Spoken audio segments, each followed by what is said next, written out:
Hi everyone. I'm probably going to be rambling a little bit here. There's a couple things that I want to talk about. I've shared it on the message board, so I decided to share it here. I've seen others share this exact same thing, and a couple other things. Basically, it boils down to the same thing: Watchtower conscience versus a good conscience. And the things that I've learned from the Watchtower conscience and the things I've learned from the worldly conscience. One example is my husband. He was a baptized brother, still is, good standing. And the second we got married, walking back to the car, held up the marriage license and said, I paid for this, I own you. I went through all the physical stuff. His favorite pastime was the emotional crap.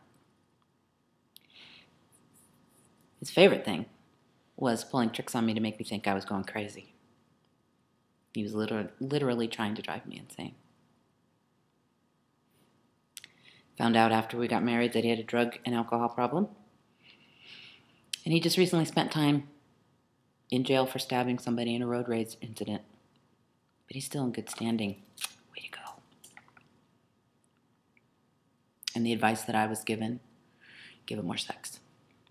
Apply Christian principles. Suck it up. You made your bed, you lie in it.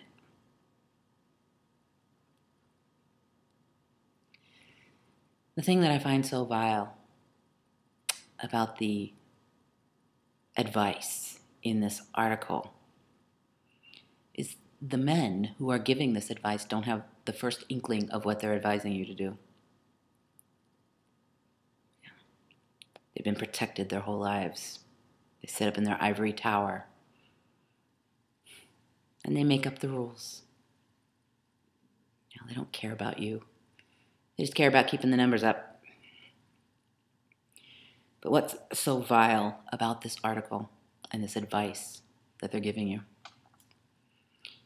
That anybody who's been in an abuse situation at any level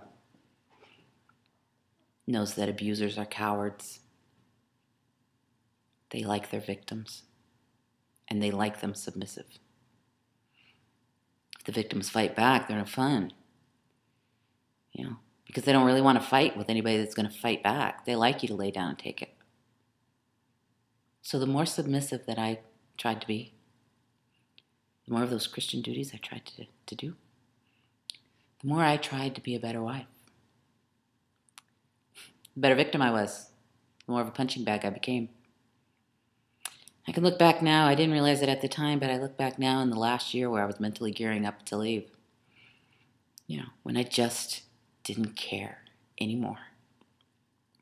I was leaving one way or another in a body bag or out the front door, but I just didn't care anymore.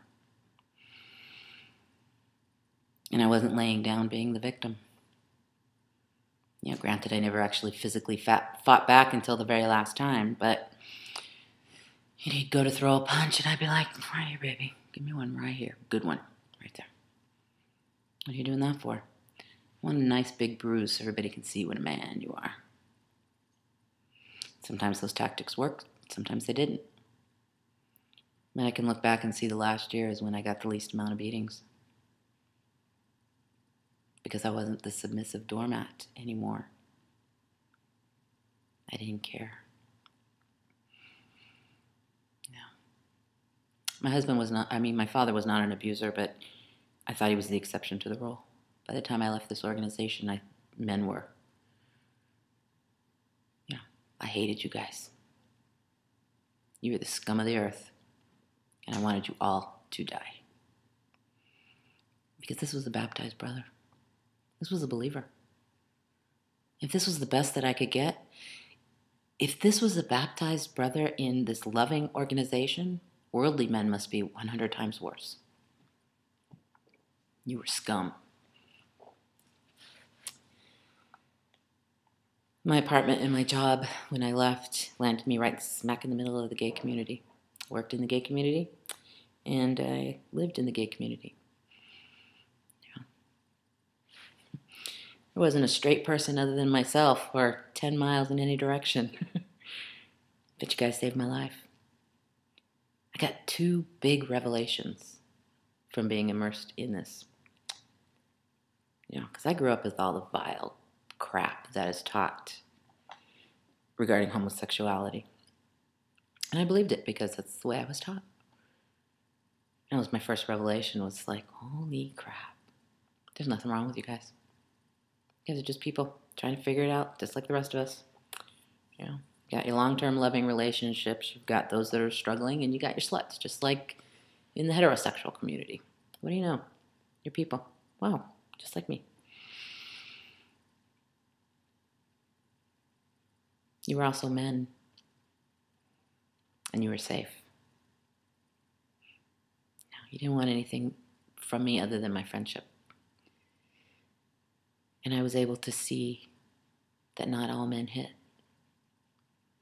I got to observe your relationships and see what a good relationship could be like. I learned that there were still decent men in the world. Got me back into society. I'm extremely grateful. When I started dating, it was really tough. First of all, I didn't know how to date because in the organization, if you show interest in somebody, you're on the fast track to marriage. There is no dating. So I had to learn how to date, and I was terrified. Most of my relationships were anywhere from 1 to 3 months. Finally, when I got to the healing point where I could actually see myself settling down with somebody, he made the fateful announcement that he wanted children. I had a child with my husband. And I can honestly say that she was the best thing that came out of that. She and I are close today. But what I learned from my husband is that children are weapons. And I was not going to give any man that kind of weapon again.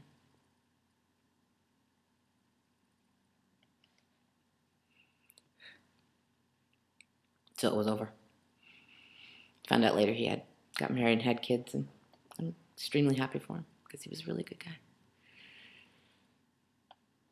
But that's what I learned from my Jehovah's Witness background. Not only my husband, but everybody else around me. Because no matter who I talked to for help or support or anything else, it was my fault. Suck it up. Take it. Be a better wife. You made your bed, you lie in it. Enter the atheist husband. He was an atheist when I met him. Been with him for 13 years now.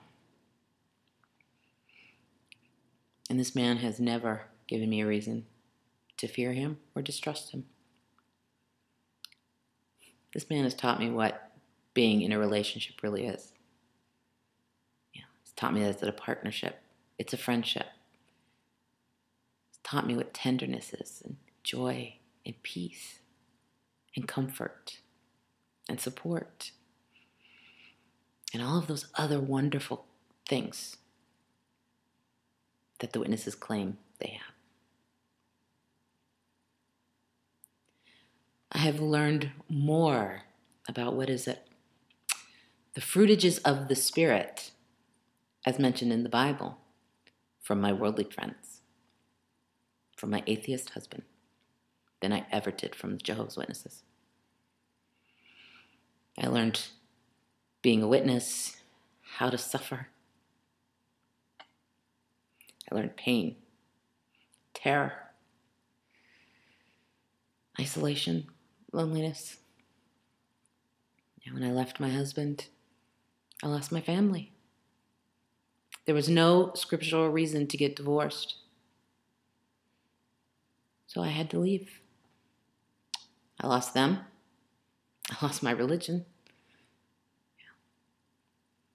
And you know how it is in this organization. If you're not going to be part of this religion, don't even bother praying. You're a lost cause. There's no hope for you.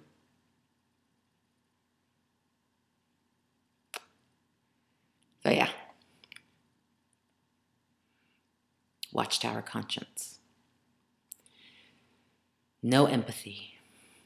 No natural affection. None. You can see it in the way they treat the disfellowshipped. Your children disagree with the way you think, cut them off. They're dead to you. All right. Done. No natural affection. Yeah. If somebody's being beaten up, it's her fault.